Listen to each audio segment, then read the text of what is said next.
Phoenix, near where I went to school. Okay. She got married from there, DMX, the Locks. Was Heavy wasn't from Mount Vernon. Yeah. Mount Vernon's got a lot of people too. Yeah. P-Rock, Heavy D. I think Puff was over there for a little while. Over there, Hello? When does the show come on? Next Monday. Next Monday? 8 to 10 p.m. What channel is it? NBC. Yeah, my last show was on the Discovery Channel. So I'm moving up. Moving up, man. Get that network dollar, man. Exactly, there you go. A lot of have network dollars yet, you know. Still doing the reality thing, but it seems like a great concept, though. Season 2 happening, so we'll be able to get on. Janelle Snowden there? They got me the book deal. Got your book deal? Yeah. Okay, cool.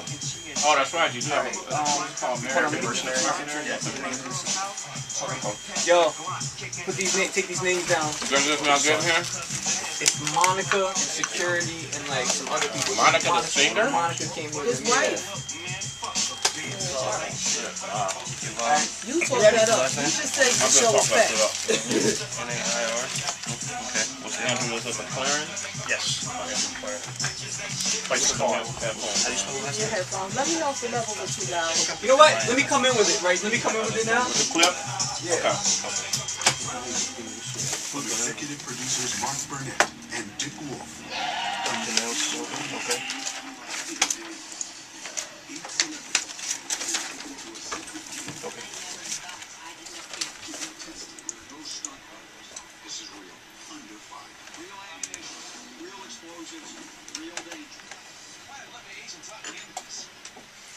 Ladies and gentlemen, I'd like to welcome to the show a man that dedicated his time in life to fight for our civil liberties and to protect our presidents, the past.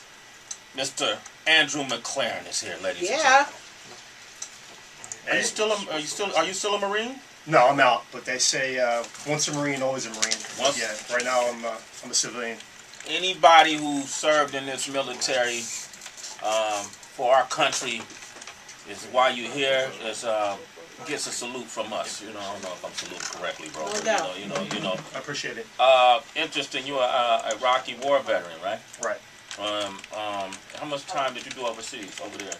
Over in Iraq, I was a Marine 2005, and then I went back as a contractor in 06. So you worked with Blackwater? Yeah, in 2006 I did. Yeah. Blackwater, is that an independently, how do you describe Blackwater? Well, I've done straight up mercenary work for like British oil companies. With Blackwater, it's not being a mercenary because I was a Department of State employee. So basically, the Department of Defense and the Department of State will hire Blackwater to, augment their services. So technically, I was working for the government. So you were protecting a lot of things. You ever had to work directly with a president, or? Yeah, actually, when President Bush went over on a surprise visit, they used the limo that I've been using to guard my principal. And my principal was Vice Ambassador Specter in Iraq, and then we would do a lot of CODEL missions. Like whenever Senator Kerry, Senator 11, or something like that would go over to meet, we would guard them. What was the closest you ever came to being? I know you had many occasions. You don't mind me asking, I hope. If you do, just tell me. The closest you ever came to losing your life? Several times. Yeah. When I was operating in pre-surge Baghdad, we had 60 bombs a day going off in our area of operations. And what I would have to do as our intel analyst, I would plan our routes. I would literally be looking at the road, and I'd be like, damn, like this road's been hit like 50 times. So you're just rolling the dice. So we would get creative. We'd drive on the wrong side of the highway to try to throw the trigger bands timing off, so they couldn't, blow us up as easy. We would try to go through people's backyards, people's driveways, whatever we had to do to try to avoid getting hit, we would do. That sounds like a movie right there. You have to be Absolutely. right. It sounds like a damn movie. It's kind of like driving in the Bronx at night. Oh wow. Damn, he got jokes too, Andrew. I like that. From Yonkers, right? From Yonkers. Blackwater, in order to do that, though, I know they pay a lot of money, right? Yeah, I got hired as a cop. I extended my enlistment to go to Iraq because I just felt like, it was something that I had to do. Even though I didn't really believe in the war, I just felt like these young Marines are going, I got to go over and make sure they're safe. Yeah. So I got back, got hired as a cop in New York, and they slashed the rookie salary to $26 grand a year. And I was like, dude, there's no way I can, support myself or my family on that. And then Blackwater was like, we'll pay you 10 times as much. Wow. Yeah. Man, should have came with her son. Right, exactly. Man, I could shoot. And then you get free rent and free food on top of it. And I was Wow. like, get rich or die trying.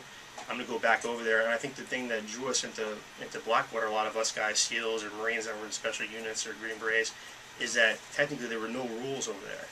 Not that I did it, not that I saw people doing it, but you could kill 200 people and just get fired. You wouldn't go to jail. You weren't punishable under the UCMJ, the Uniform Code of Military Justice, and you weren't punishable under Iraqi law. That's since changed to where you're now punishable under Iraqi law.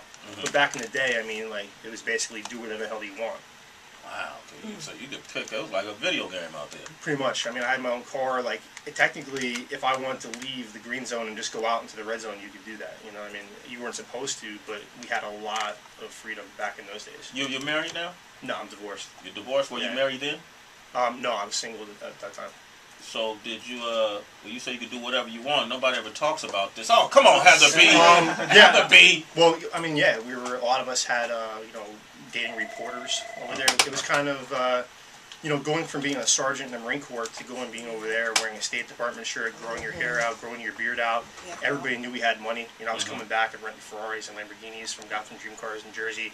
So when we were over there, yeah, we were living like playboys pretty much. I mean, I had like an Italian reporter, all these different girls. Yeah, you were banging around, huh? No comment. All right, we're going to come back. I just wanted people to hear your story, to let them know that this is the real deal. And then you created a show called Stars Earn Stripes. And I want to talk about that because it's premiering when? Monday, 8 o'clock to 10 o'clock Eastern Standard Time on NBC. All right. If you have any questions for Andrew McLaren, 888-742-3345. I have to use the bathroom. I'll be right back. This story just good. I think it's some book. Heather, he'll get some sand nookie. Come on, man. Come on. The man wasn't just over there.